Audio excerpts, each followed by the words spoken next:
And this afternoon, reports surfaced that the company may be considering replacing the Sunday News of the World with another Murdoch publication. Its sister paper, The Sun, published weekly and Saturday, could add a Sunday edition.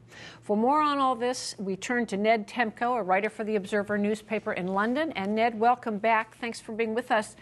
So what was the thinking behind this dramatic decision to shut down this very profitable newspaper? Well, the best description I've heard this evening is that this is the first newspaper in history to die of shame. But that's not strictly true. It was a commercial decision. It was a huge exercise in damage limitation. Advertisements were being pulled. There was some sign that circulation would be under threat. And this was just a dramatic way of attempting, at least, to cut their losses. Now, it's been known for years that News of the World used private investigators, that some of them were tapping phones of people. And the British public seemed to have a sort of ho-hum attitude about it. Why did it suddenly turn on them this week?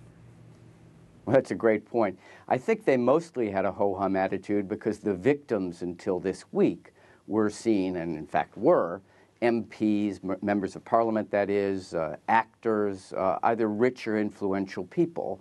And there wasn't a huge resonance in the pubs and on the playgrounds and elsewhere in Britain of sympathy for these guys.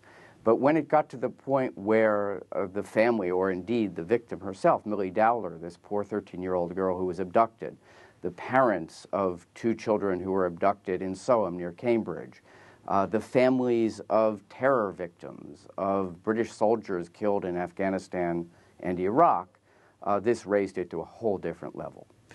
Now, what sorts of stories did these investigators who passed the information on to the newspaper, what sort of stories did this hacking produce?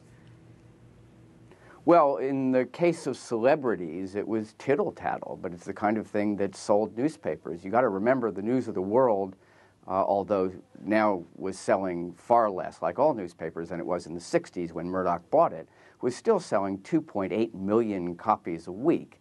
And a lot of its fare was basically celebrity gossip, and no better way to get it, it appears, than to listen in on voicemail messages for the people you're reporting about. But then average people, what did they get out of those? I mean, basically, I can't judge because, needless to say, I've never done it. But when one can only imagine in the case, for instance, of the terror victims on July 7th, 2005, initially there was huge confusion. A lot of people were missing.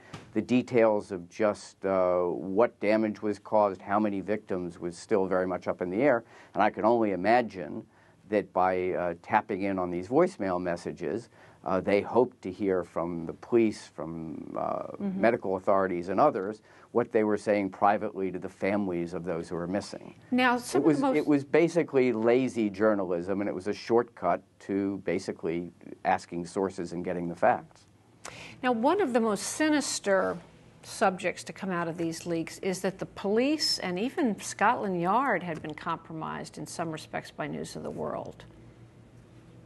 Yeah, that's true. And certainly the police, well, the police seem to accept this allegation. And the allegation is that routinely the News of the World was paying at least some police officers at Scotland Yard, which is the London police force, presumably for information. The open question, and the one that could be immensely damaging politically, is whether there was any connection between these alleged payments and the fact that an earlier police inquiry into this some years ago was so anemic. It basically exonerated everybody involved, and it took the initial word of News International executives that this was just a rogue reporter and one investigator, and it wasn't a practice that was widespread, something that is clearly not true now.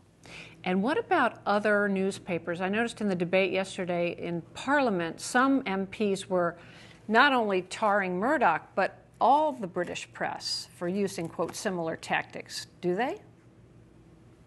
Well, I think the answer is we don't know, but one of the 2 inquiries that the government seems minded to set up will look into practices across the media industry, and I think it's widely accepted that if not phone hacking, there are practices that, particularly in the United States, would be seen as very close to the edge, if not over the edge. For instance, the News of the World, in addition to this phone hacking, routinely had reporters basically masquerade as, in some cases, Arab sheikhs, businessmen, to basically entrap people into doing something that was embarrassing or even potentially illegal. And that was kind of a stock in trade. And I don't think that was limited to News of the World. But obviously, one of the things this inquiry will try to look into is how widespread it was. And then back to Murdoch. Attacks on him came from MPs of both parties yesterday. One, is that a big turnabout? And two, what do you think, or what do people you're talking to say this whole thing may mean for Murdoch and his empire, not only there, but elsewhere, U.S., worldwide? Well, first of all, it is a huge turnaround, less so in the case of the leader of the opposition, Ed Miliband, because after all, he's not likely to be prime minister anytime soon.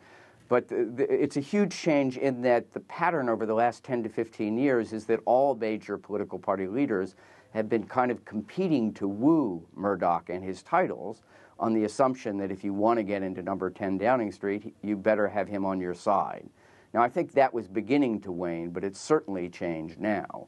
As for what it means for Murdoch, the main immediate concern he'll have is another pending decision about an application for his company to take over full ownership, as you said in your piece, of BSkyB, that's Sky Broadcasting here. That decision was supposed to be taken this week. It's been announced just hours ago that it's now been kicked into the long grass, and it will be decided at the earliest in September. Yeah, and as I understand it, BSkyB's revenues are a lot bigger than News of the World. Well, Ned Temko from The Observer in London, thank you very much. Thank you.